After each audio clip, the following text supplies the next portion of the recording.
Seabourn offers up to $2,000 in promotional shipboard credit, but for many passengers, that money simply doesn't exist. If you are a third or fourth guest in a suite, you get absolutely zero. Seabourn markets this More Moments credit as an open checkbook for high-end indulgences. The pitch is that you can use the funds to cover premium shore excursions, daily spa services, exclusive boutique shopping, or reserve wine packages.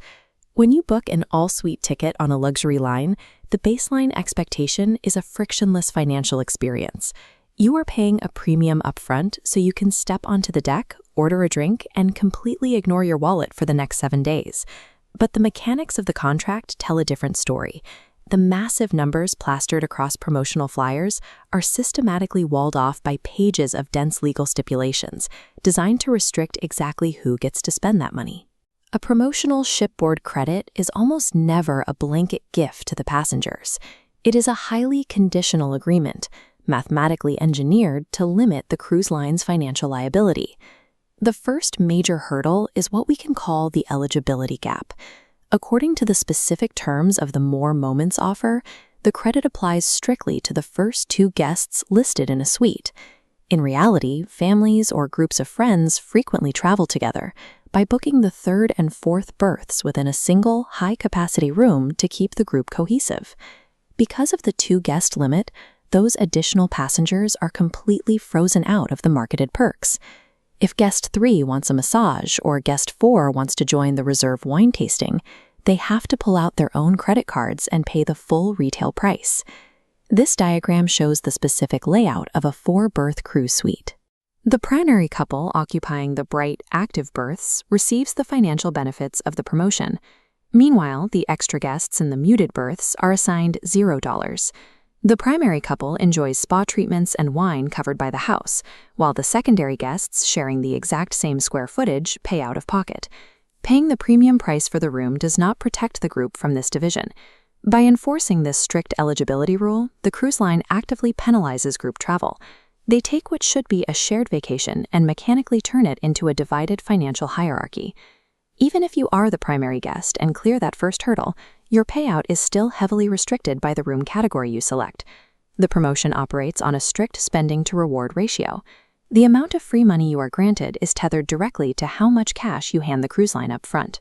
This tiered bar chart illustrates the exact mathematical cap placed on standard bookings. If you select an ocean view or veranda suite, your maximum benefit is artificially restricted to $1,000 per room, exactly half of the advertised promotion. To reach the full $2,000 limit, you must purchase a penthouse suite or higher. To unlock that final $1,000, a standard guest is mechanically forced to upgrade their ticket, committing to thousands of dollars in extra base fares. When you compare the high out-of-pocket cost of the upgrade against the $1,000 gain in shipboard credit, the return on investment is immediately negative. The premium you pay for the room completely consumes the value of the extra perk. In retail mechanics, this specific promotional architecture is known as an upsell funnel. The headline $2,000 figure is not a realistic reward for the average booking. It operates as a mathematical lure, designed specifically to manipulate consumer spending behavior and drive the sales of premium suites. Beyond the restrictions inside the room itself, passengers face additional logistical and temporal hurdles required to finalize the credit. You must lock in your booking by December 2nd, 2025. This introduces manufactured urgency, forcing a purchasing decision on a timeline that benefits corporate sales metrics rather than the consumer schedule. This global map tracks available inventory, highlighting the final restriction. The credit only applies to select sailings. Highly demanded routes are completely unavailable for this offer. Cruise lines deploy these promotions specifically to direct traffic toward their undersold itineraries. Ultimately, the More Moments credit serves as an internal inventory management tool. It strategically funnels passengers to fill empty cabins on less popular routes, while keeping the total corporate payout as low as possible. When you stack the contractual mechanics together, the hard caps on guests, the tier-based spending requirements, and the heavily restricted sailing dates, the promotion shrinks. Passengers are left to calculate whether the out-of-pocket costs for their excluded family members and the thousands spent on mandatory room upgrades actually justify the realized value of the onboard credit. Understanding the legal mechanics buried in the terms and conditions is the singular defense against finding a massive, unexpected bill under your door on the last night of your trip.